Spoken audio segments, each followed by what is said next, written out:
Que représente pour vous le festival Hors Limites? Moi, d'abord, j'aime bien le nom, hein, Hors Limite. J'aime pas tout ce qui cantonne le livre ou la culture à des espaces définis. Je pense qu'en effet, ce qui est très chouette dans ce festival, c'est qu'il se promène, c'est qu'il permet à des gens qui sont dans des départements peut-être moins avantagés sur le plan social, de connaître la culture dans des lieux qui sont des lieux publics, gratuits. J'y suis sensible, évidemment.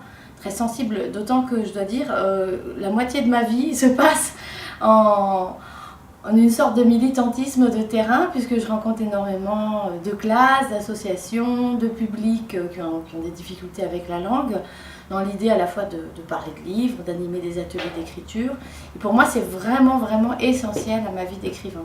Je conçois le texte comme un prétexte pour l'échange et pour, bien sûr, l'écriture en soi, pour moi, est fondamentale, c'est ce à quoi je m'attache principalement, mais je trouve que ce texte-là, pour voyager, a besoin de paroles et de chair, et je tiens beaucoup à ces rencontres. Donc le festival Hors Limite est tout à fait dans cet état d'esprit.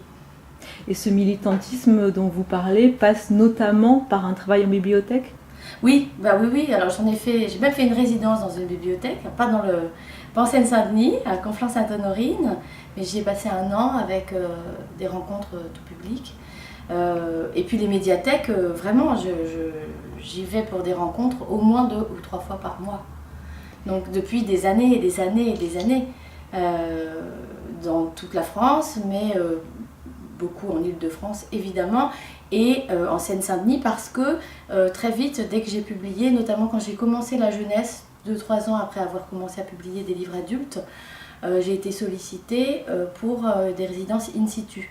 Donc ce sont des résidences en établissement scolaire, mais toujours liées à des médiathèques. C'est comme ça que j'ai passé un an à Sevran par exemple.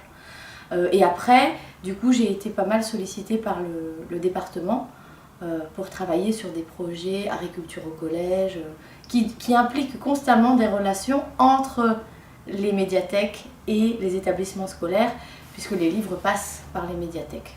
Voilà.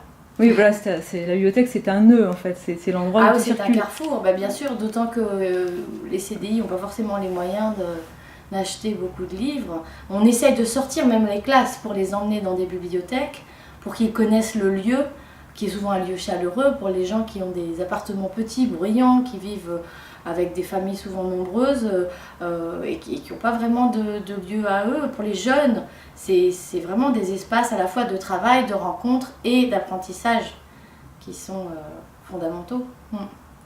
Vous intervenez 2 fois pour cette édition 2014 du festival. J'ai de la chance, hein, c'est la première fois, mais c'est 2 fois.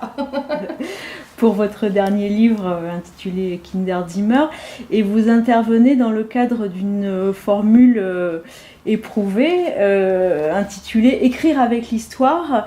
Comment cette formule résonne pour vous? C'est 80% de mon travail, ça, d'écrire avec l'histoire.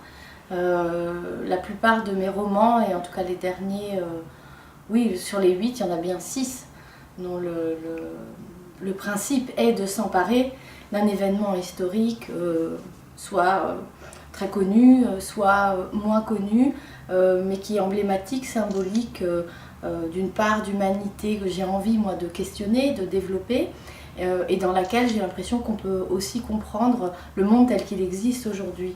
Je crois beaucoup, beaucoup à l'art, dans sa complicité avec l'histoire, parce que l'histoire cherche la vérité, mais vous savez, c'est ce que Ricoeur disait, la mémoire c'est la fidélité. Et le roman travaille aussi avec la mémoire, avec cette parole qui n'est pas documentaire, qui n'est pas un matériau infaillible, mais qui incarne, qui donne de la chair à ces événements qui très vite deviennent des lignes dans les manuels d'histoire.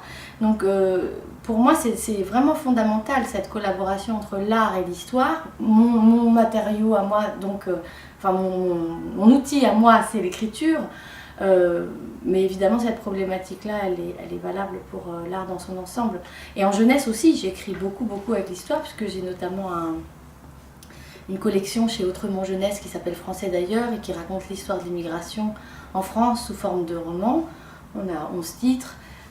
Donc ça fait longtemps que pour moi, le travail d'écriture et la recherche historique sont complètement liés. Voilà.